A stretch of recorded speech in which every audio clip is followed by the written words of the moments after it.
Kyrie Irving, c'est ma source d'inspiration depuis que j'ai 15 ans. Ça fait des années que j'analyse son jeu, que je regarde ses moves, et aujourd'hui je vais tout expliquer pour que tu puisses comprendre son jeu et jouer comme lui.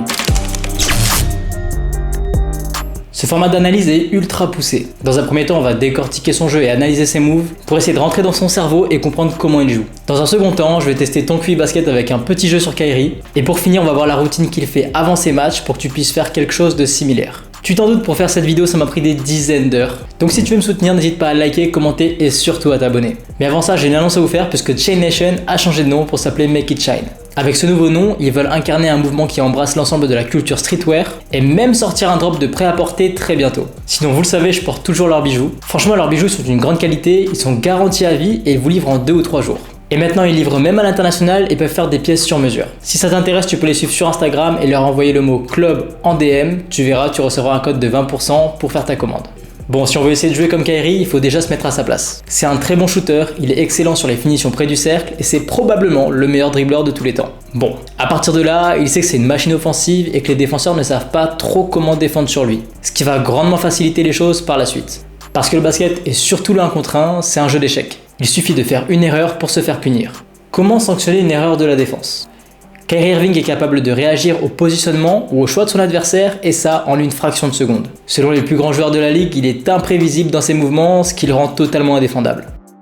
The only way you're doing the shit Kyrie's doing in a game is if you're like a genius, if your mind is like, I mean, you can just tell he's thinking about what he's trying to do to you. Jamal always says that. How can you guard something that the guy doing it doesn't even know what he's about to do? The ball handling aspect of what he relies on the floor to create space, to get by guys, finishing at the rim. It's kind of unpredictable, which is a key trait for great scorers and playmakers like he is. Bon là, je suppose que derrière ton écran, tu te demandes comment être imprévisible sur les terrains. Ça va être dur, mais je vais essayer de t'imager tout ça. À ton avis, pourquoi on est si surpris quand un magicien fait un tour de magie ? Bah c'est tout simplement parce qu'on l'a pas vu venir. L'oiseau qui est sorti de sa manche était bien caché. Et bah c'est la même chose avec tes moves et tes dribbles. Il faut les dissimuler pour les sortir au bon moment et surprendre ton adversaire. Ici, tu peux voir Kyrie cacher le ballon avec son corps pendant un court instant. Ça lui permettra de dissimuler son prochain move afin de surprendre Curry et marquer son panier. Et ouais, ce mec est un vrai magicien.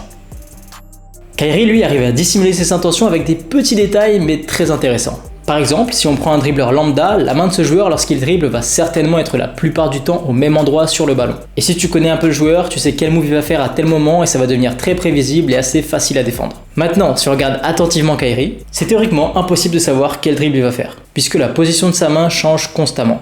Ce que je veux dire par là, c'est qu'il est capable de laisser la balle flotter dans sa main, ce qui va totalement changer le timing de son dribble. Il peut totalement lâcher le ballon dans les airs avant de la reprendre. Et il peut même faire des micro-pauses pendant son dribble en faisant passer sa main sur le côté de la balle. Ça lui permet de masquer ses intentions et surtout d'avoir un léger temps de flottement pour lire le jeu et surprendre son défenseur. Savoir contrôler le ballon à ce point, ça ouvre tellement de possibilités en attaque et ça, Kyrie l'a bien compris. Alors oui, il sait dribbler vite, dribbler lentement, mais il sait surtout très bien bouger avec le ballon. Ce que je veux dire par là, c'est que la balle ne le gêne jamais, et ça même quand il est au sol ou qu'il tombe. On a l'impression que quand il est sur le terrain, tout vient naturellement, et ça c'est assez incroyable. Et pour moi, ça le met dans une autre case par rapport à tous les autres dribbleurs au monde.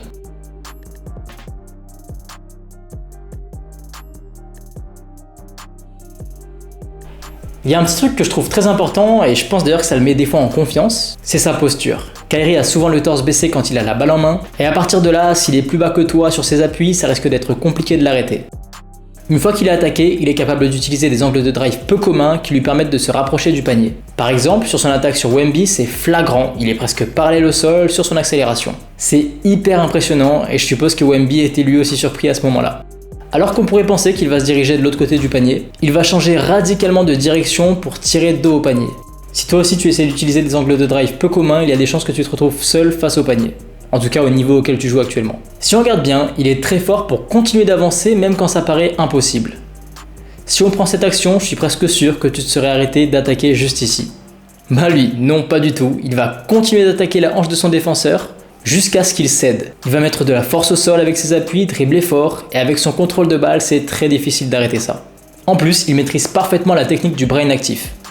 J'en ai déjà parlé en vidéo, mais pour faire simple, il utilise son bras qui n'a pas la balle pour se protéger des défenseurs, et il le fait très bien. Ça lui permet de prendre un avantage considérable avec très peu d'efforts, et c'est juste redoutable, regarde ça. En fait, je pense que Kyrie est aussi bon en attaque parce qu'il s'adapte à n'importe quelle situation. Le gars peut tirer à 3 points, en catch and shoot, à 3 points après un dribble. Il peut changer la courbe de son shoot au dernier moment, si besoin faire un fadeaway, déposer le ballon juste après un écran pour shooter. C'est juste fou à quel point il comprend et maîtrise son jeu. LeBron a récemment dit que c'était le joueur le plus talentueux de l'histoire de la NBA. Et ça, je vais pas le contredire. Je pense sincèrement que c'est parce qu'il est capable de répondre à n'importe quelle situation sur le terrain. Pour moi, Irving, c'est la combinaison parfaite entre la maîtrise et l'instinct. Et ça se voit beaucoup sur sa finition près du cercle. La première chose flagrante que j'ai constatée, c'est que dès qu'il entre dans la raquette, il passe presque automatiquement dans cette position avec la main sous la balle. Non, je te jure, c'est flagrant, regarde.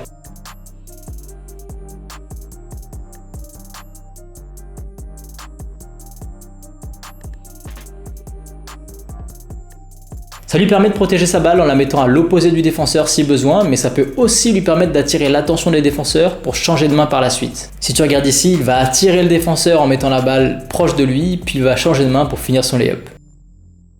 Généralement, si tu le vois pas faire ce move, c'est qu'il en fait un autre. Il place souvent le ballon au-dessus de sa tête, que ce soit en la tenant à deux mains ou en la faisant passer par-dessus son défenseur à une main. La prendre à deux mains, c'est vraiment bien pour protéger ta balle parce que tu peux la tenir fermement, mais c'est surtout que les défenseurs n'ont pas l'habitude d'aller intercepter la balle si haut. Et en plus de ça, comme Kyrie, tu peux finir sur un petit runner à 45 degrés et ça c'est pas mal.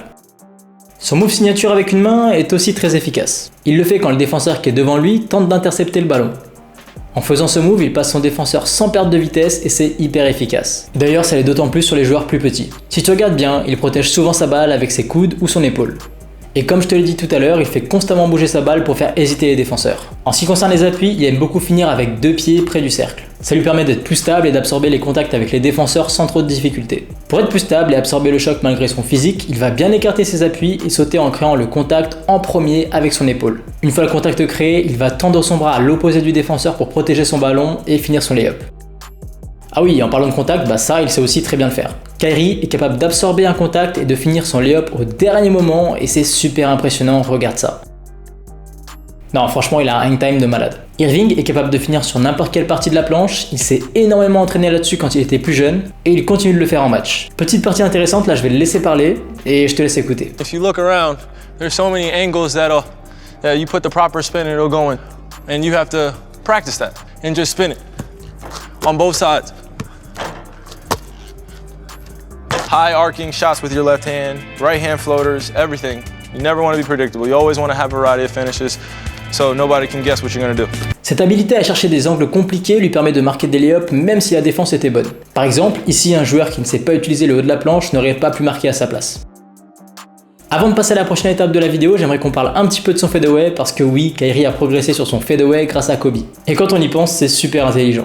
Parce que s'il est coincé et qu'il ne peut pas aller au bout pour finir son lay-up, il lui suffit juste de s'arrêter sur un fadeaway pour marquer son tir. La plupart du temps, il va s'arrêter mi-distance pour créer un contact avec son défenseur, pour le faire reculer très légèrement, engager son fadeaway et tirer. Et si tu regardes bien, il protège même sa balle lorsqu'il arme son shoot. Une fois en l'air, il met un léger coup de jambe, penche ses épaules en arrière et se crée de l'espace pour marquer.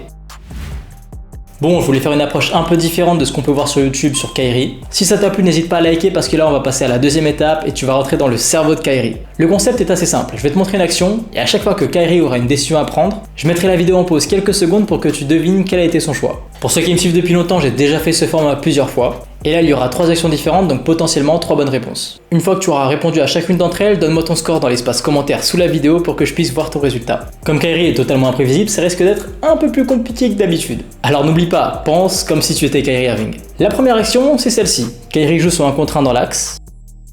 Va-t-il s'arrêter pour faire un fadeaway? Faire la passe à Luka Doncic? Ou attaquer le panier? Je te laisse 5 secondes pour prendre ta décision.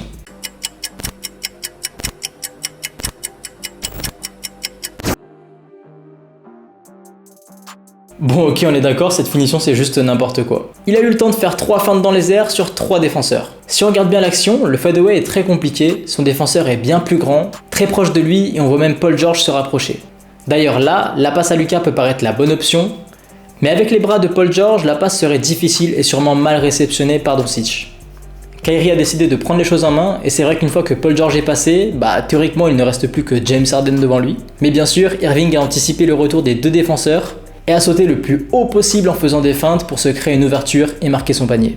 Bon, je sais pas si t'as eu la bonne réponse, mais tu peux toujours te rattraper avec la deuxième action. Sur cette action, Irving utilise un pick and roll à 45 degrés. Va-t-il faire la passe à l'intérieur qui roll? Attaquer le panier? ou se tourner pour faire la passe à son shooter? Je te laisse 5 secondes pour réfléchir.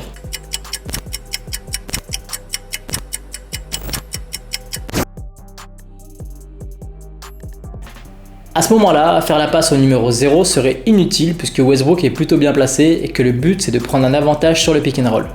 Ici, Kyrie est trop gêné par Harden pour faire la passe au moment du pick and roll. Et il choisit donc d'attaquer la hanche de son défenseur pour ensuite manipuler le ballon comme je t'en ai parlé précédemment et finir près du cercle. Allez, c'est parti, on passe à la dernière action. Là, tu peux voir que Kyrie se retrouve dans l'axe. Va-t-il attaquer le cercle, déclencher son step back ou faire la passe au joueur à 3 points? Fais ton choix, tu as 5 secondes.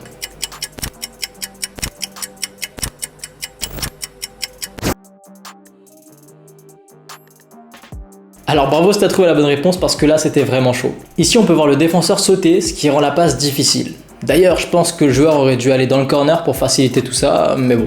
La deuxième option qui est de réaliser un step back n'est pas bonne puisqu'il y a 3 joueurs autour de lui.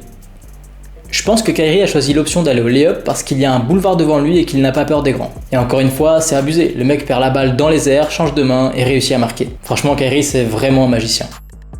Allez, je te laisse me donner ton score en commentaire et on passe à la troisième partie de la vidéo. Je trouvais ça vraiment cool d'ajouter ça à ce format de vidéo et de te montrer une partie de la routine d'avant-match de Kyrie. Je vais t'expliquer un petit peu ce qu'il fait et surtout pourquoi il le fait et comment l'adapter à tes routines à toi. D'ailleurs, j'ai créé un site où tu pourras avoir des centaines de vidéos sur le shoot, le dribble ou encore la détente. Au moment où je fais cette vidéo, il n'y a que le programme sur la détente, mais pour être informé des prochaines sorties, je te laisse aller sur le site et rentrer ton mail comme tu peux le voir ici. En t'inscrivant à la newsletter, je t'envoie un tuto par semaine pendant 1 an. Et en plus, tu seras informé des futurs programmes disponibles. Bon, voici la routine d'avant-match qu'il fait pendant les playoffs, donc c'est hyper récent et hyper intéressant.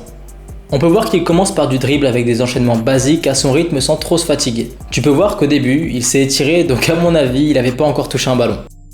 Et ces entraînements lui permettent de retrouver ses sensations de toucher de balle afin d'être à l'aise pour dribbler. En fait, si tu regardes bien, il fait tous les entraînements qu'il a l'habitude de faire en match, mais à 30% et en étant totalement relâché. Je te conseille vraiment d'essayer ça, c'est quelque chose que moi aussi j'utilise, et ça m'évite d'avoir la pression pour tenter certains dribbles vu que je les ai faits juste avant. Ici on est sur son layup package, mais encore une fois à 30%. Il cherche à retrouver des sensations, et si tu fais ça, n'hésite pas à varier les finitions et surtout à te mettre en difficulté sur des courbes ou des tirs difficiles comme tu peux voir ici. Il faut que tu travailles ton toucher en étant totalement relâché. Comme je te l'ai dit, tout ce que tu vois c'est ce qu'il a l'habitude de faire en match, et il va pas s'amuser à faire des dunks parce que c'est pas ce qu'il fait dans la vraie vie. Là il passe sur une petite séance de shoot après dribble. Je sais pas si t'as remarqué, mais le mec a toujours pas parlé. Il est hyper concentré, il n'y a pas de musique dans la salle, il est seul, c'est juste lui et le panier. Si tu peux reproduire ce niveau de concentration avant match à ta manière, crois-moi, ça va t'aider à performer. Là, il commence à mettre un peu de rythme, mais encore une fois, il va pas courir de partout. Il fait son move, son shoot, et il marche tranquillement pour se replacer. Tout est en contrôle et calculé pour utiliser ce qu'il faut d'énergie pour être efficace. Kyrie va ensuite faire du catch and shoot sur les spots qu'il aime, et enchaîner avec une série de lancers francs. J'ai volontairement enlevé la musique pour que tu vois le niveau de concentration qu'il a, et ça c'est 2-3 heures avant son match. En tout cas, si tu veux arriver à atteindre tes objectifs, reste concentré, abonne-toi et handle your game.